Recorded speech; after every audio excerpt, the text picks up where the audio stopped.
皆さんこんにちは。今回はザ・パンチポッドキャストが行った8月16日にサウジアラビア・リヤドでニック・ボール選手と対戦するサム・グッドマン選手へのインタビューを翻訳してお届けします。オーストラリア出発後、UAE のドバイにあるジムで調整を行ったグッドマン選手。出発前のインタビューで彼は何を語ったのでしょうか。ニック・ボール vs サム・グッドマンはモーゼス・イタウマ vsディリアン・ホワイトのランダーカードに組まれ、同イベントには日本人選手の堤隼人選手も出場します。試合は日本時間8月17日日曜日午前1時45分からダゾーンで放送開始予定です。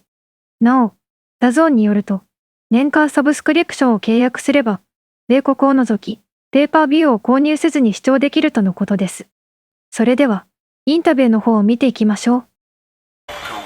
Yeah, let's bring him into the Punch Podcast. Sam Goodman, welcome to the show, and it's always great to talk to you, mate. How are you going? Going good, mate. So just getting through training camp, wrapping things up, and next week start these off and head over to the Middle East. So looking forward to it and getting over to the Kingdom. Yeah, we've got a big world title shot to talk about, and one that for me was one hell of a surprise. I didn't see it coming. I saw you on sort of a third page of an announcement, and I was like, hang on a sec, this is a different promoter. This is a whole bunch of other stuff going on.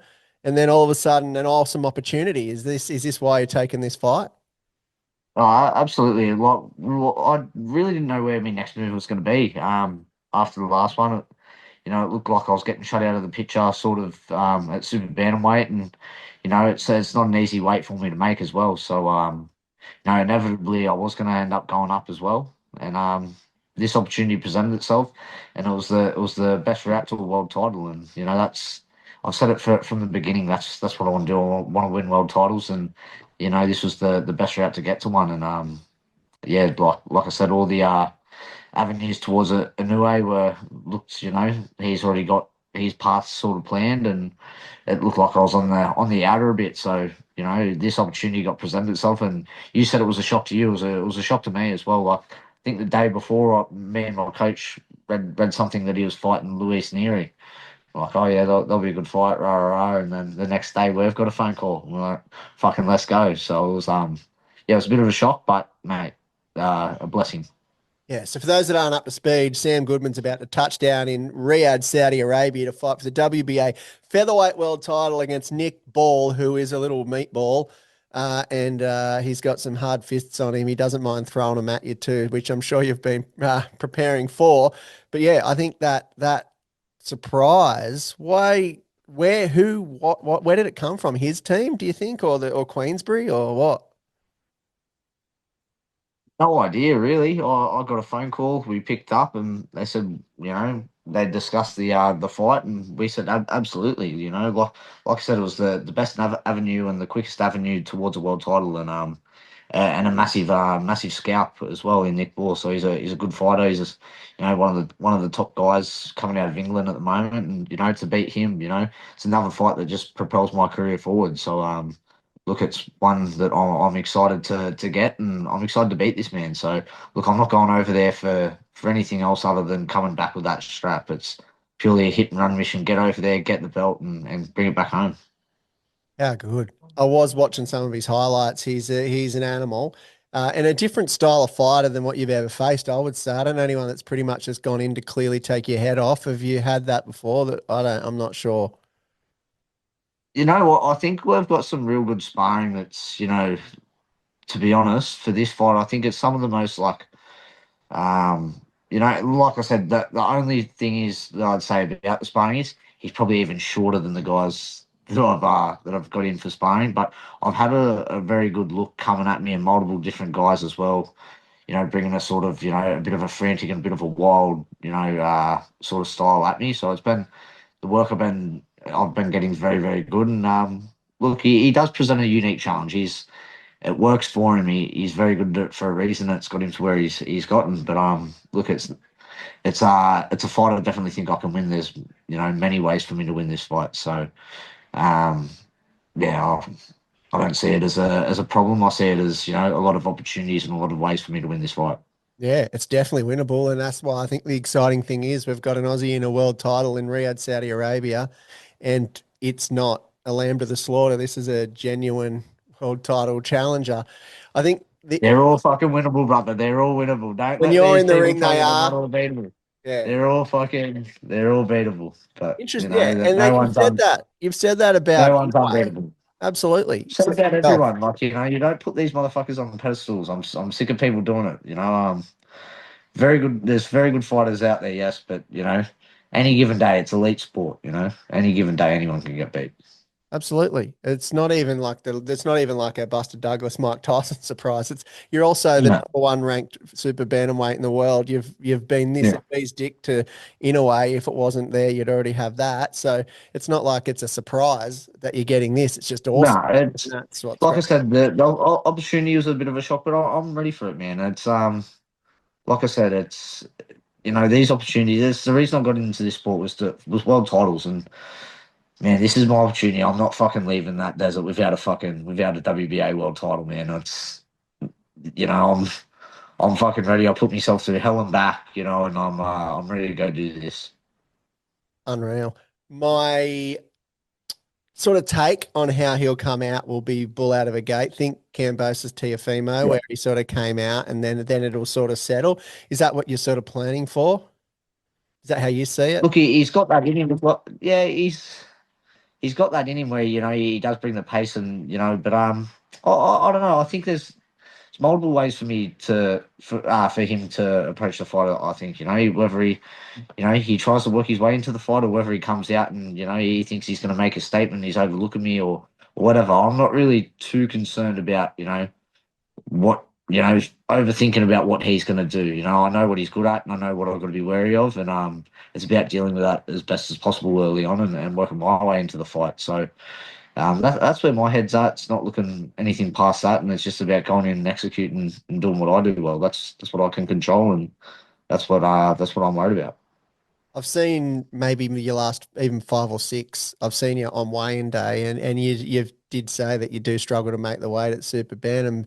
How does the body feel at featherweight, where there's just that little bit more where you get to actually Yeah. sort of refuel properly? It's nice. It's nice. I've been able to carve up a little bit more, but it's just making it a bit less of a water cut as well. You don't want to go stupid and sit heavy, and like I'm still being very disciplined. And it's not so much just a struggle. It's even for featherweight.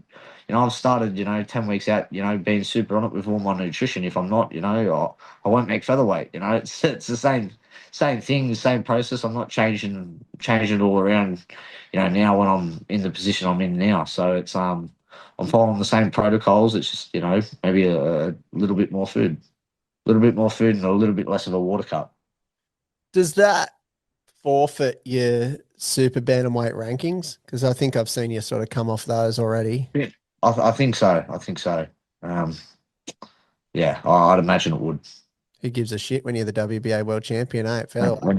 When you've got a world title, who gives a fuck? So it's mate. Like I said, I'm not worried about rankings, mate. I'm worried about belts, and I've been ranked number one for however long, and mate, I couldn't be asked about being ranked this or ranked that. After 2.5 years of sitting in the top spot, you realise they mean fuck all. So it's the rankings are bullshit, and it's just I'm getting a shot now, and it's about winning the belts, and that's all my focus has ever been, and that's all anyone really cares about as well. Like it's not about being ranked number one. Sounds good, but at the end of the day, it's the champions that get remembered. Absolutely. Yeah, we like that. Fucking rehearse that Yeah. one or what? That was good. Off the top of the head. Yeah, great. I'll get that on a shirt for your next fight. Love it. Hey, hey, Champ is here. one thing I did want to chat to you about is we were supposed to chat to I was supposed to chat to you maybe half an hour, 40 minutes earlier, but the VADA testers turned up. Now, one thing I find about these is super interesting. These guys, just for those, because there are people that watch this that aren't professional fighters that are in complete no man's land of what actually happens. And hey, I'm one of them. However, they just surprise and delight you, don't they? They full blown turn up the front and walk through the front doors without Yeah, warning. 100%. But it's good. There's going to be more of it. It's I understand it. I think it's quite expensive for the promoters, the random testing. But mate, if people want to cheat, like I think a few of the commissions and stuff might do testing on the night, but for the cheaters that want to cheat out of there, it's random testing that's gonna get them. Even for this fight, the testing's begun pretty late, to be honest. Which I think's a bit average, but look, at least there is some testing, and yeah, there's got to be more of it in the sport because you've seen how many fighters are popping these days, and the bans they're getting hit with, and there's always an excuse and there's always a reason, and I think it's a load of shit, to be honest. But yeah.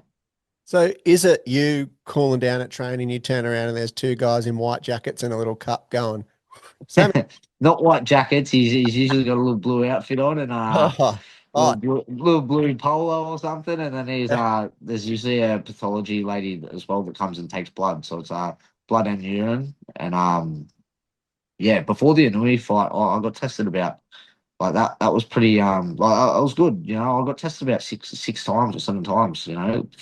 Before that fight, and that was I was still that was before 10 days out as well. So there, I imagine there would have been another test if I got over to Japan as well. So look, I thought they done that was a pretty good process. I get it. It's it was a big money fight sort of thing, and the promoters could afford to pay for that testing. And but バーダは2011年にマーガレット・グッドマン医師によって設立されました。2012年に行われたインタビューで、グッドマン医師は、一人の選手を対象に、試合前の数週間から数ヶ月の間に複数回行う検査の総費用は、おおよそ45万から150万円ほどで、選手の居場所や検査の回数、検査内容によって変わる、と話しています。また、2019年の別のインタビューで、マッチルームボクシングのエディ・ハーン氏は、ドーピング検査1回の費用は約9万から18万円かかる、と明かしています。サム・グッドマン選手は、井上尚弥戦の時に6から7回も検査を受けたと語っており、当然、井上選手も同じ回数の検査を受けています。このことから、大橋ジムがバーダにかなりの金額を支払っていたことがわかります。But man, like for a lot of fighters out there, like they could cheat their way right up to a world title shot. It's crazy. In a sport where people are getting hurt and you're trying to essentially kill each other. People are allowed to cheat. It's for a big part of it. It's insane. It is. It's absolutely insane. I believe I had Jeff Horn on this show, and he reckons, I'm pretty sure, he said the night before, 2 a.m. in the morning before he fought Terence Crawford, knock on the door to rattle him, and that's a derailer, not a test. Yeah, I think that's a bit fucking. Yeah, doing that to Hill, 'cause I think something similar happened to Volk. I'm pretty sure as well. Before the Max Holloway 2 fight. アレクサンダー・ボルカノフスキー選手とマックス・ホロウェイ選手は、共に UFC のトップファイターです。ボルカノフスキー選手は、グッドマン選手と同じオーストラリアのウロンゴン出身ということもあり、グッドマン選手のミット打ちの相手を務める姿も見られます。I'm pretty sure he got randomly tested, and I think, it's that's pretty crazy waking someone up who's trying to sleep before a fight. It's not too crash hot, but it is the game, as well. When you're fighting away, you got to expect these things, and you hear all these horror stories and that sort of shit can happen to me over there. You never know. So look, I'm fighting over in their territory. I'm just worried about doing everything I can do and everything I can control to get to the ring in the best way possible, and just not let any of that sort of shit fuck my head. So, mate, it's a fortress up here, and no one's the only reason for me not winning this fight would be me not being good enough. That's it, which won't be the case. I was just over in Las Vegas for the Tim Tszyu fight, and I saw some paperwork to do with the fighters, and they could only bring in water that was actually physically sealed and stuff like that. Like you can't have anything. Is that like it's a serious thing? Like the way what they could only bring into the actual MGM Grand was all had to be approved. Everything was inspected. Yeah, right. So you can't obviously tip it in someone else's water or like they were searched.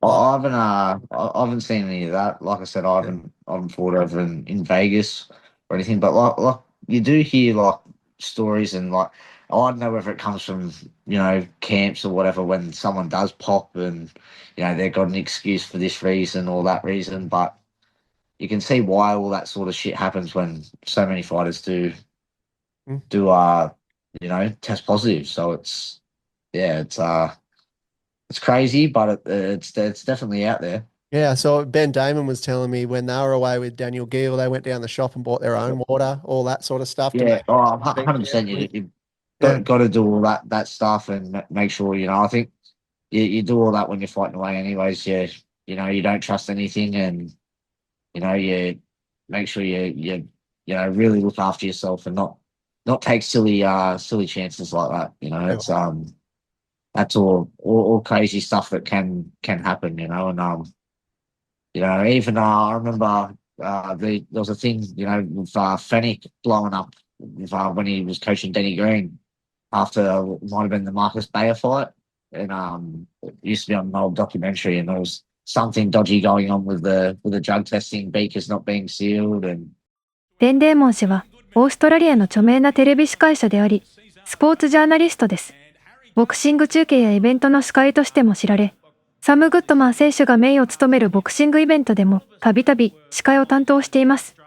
ダニエル・ギールはオーストラリア出身の元プロボクサーで、2011年から2013年にかけて WBA スーパー王座と IBF 王座を統一し、ミドル級統一チャンピオンとなりました。敗れはしましたが、ゲンナジー・ゴロフキン氏やミゲール・コット氏といったレジェンド選手とも対戦経験があります。ジェフ・フェネック氏はオーストラリア出身の元プロボクサーで、元 IBF 世界バンタム級、WBC 世界スーパーバンタム級、WBC 世界フェザー級の3階級制覇チャンピオンです。ダニー・グリーン氏も同じくオーストラリア出身の元プロボクサーで、元 WBA 世界ライトヘビー級チャンピオン、元 WBC 世界スーパーミドル級暫定チャンピオンです。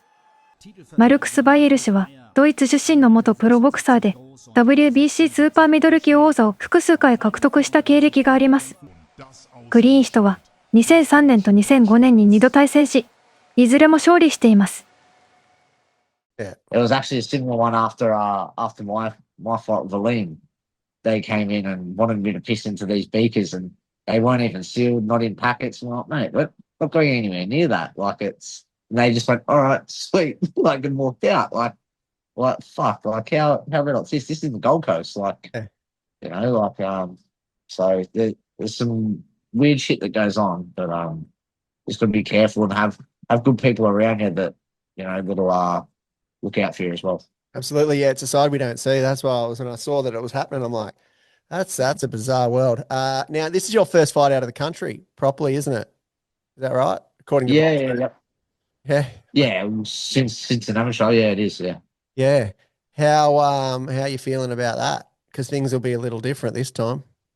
It's a squared ring. There's a ref in the middle. We've both got a set of gloves on, and we're boxing. So they're all the same, but I don't overthink any of this shit. Like, I'm not worried about anything external. I'm worried about the mission.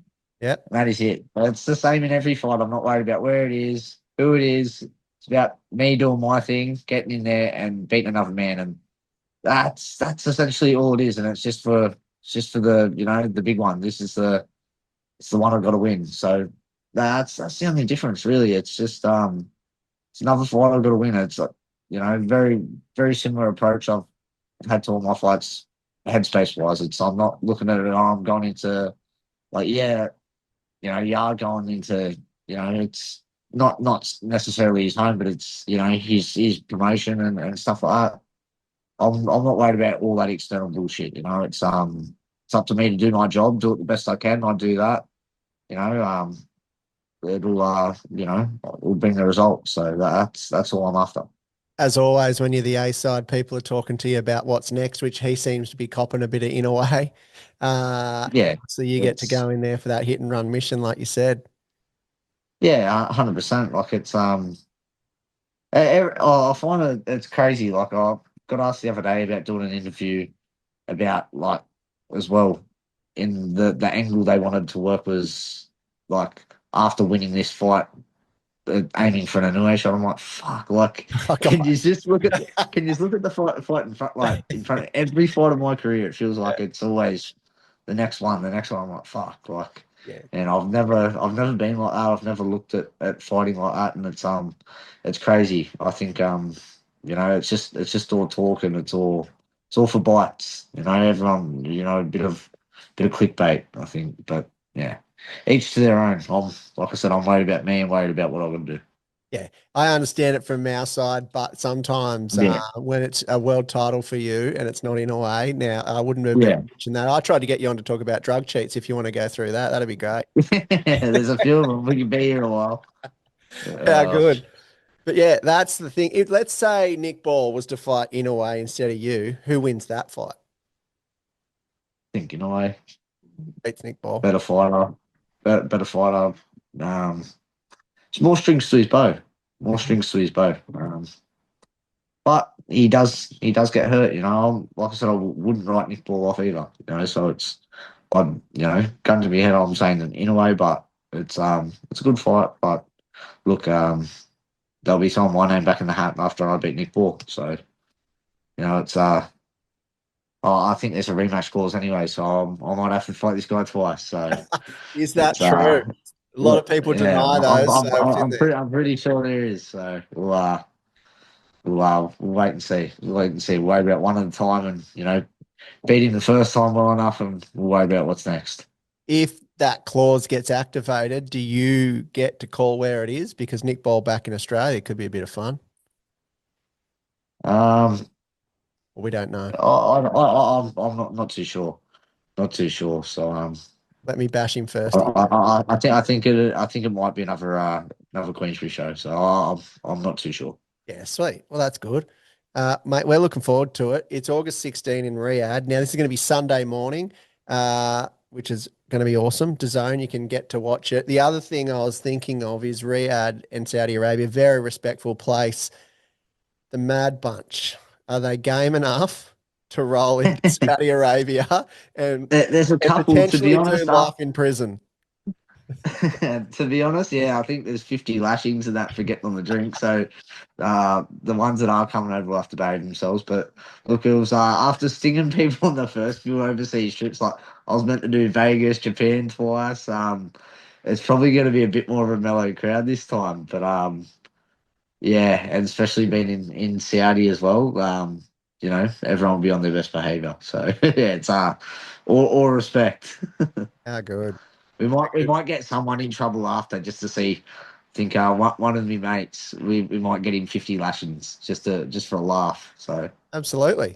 say he's been on the drink. Yeah, your mates would probably just put their hand up and go, do it. I've seen it. Some of them maybe, but yeah. I walked behind them once when they all walked from the hotel over to the fight with Ree Salim in the convention center in the Gold Coast, and they're lifting up screen wipers of cars, and I was like, "There's the bunch," and they are. Yeah, no, there's a few mad ones amongst them. So they're crazy, a few of them, but especially after they've tipped a couple in, it can get out of hand. But yeah, so it'll be a bit more mellow this one, I think, but it'll be good nonetheless. Yeah, we look forward to seeing it. And Australian back in the ring for a WBA world title, featherweight future champion Sam Goodman.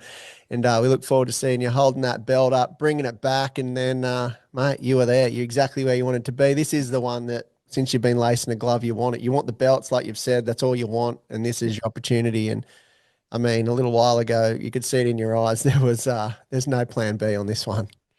Nah, absolutely not, brother. This is everything I've worked for, and just like I said, it's about getting in there and executing and doing what I do, man. And look, I'm excited, but there's still some work to go, and a heck of a job in front of me. So I'm prepared to do it, and I'm ready to do whatever it takes to come home with that belt.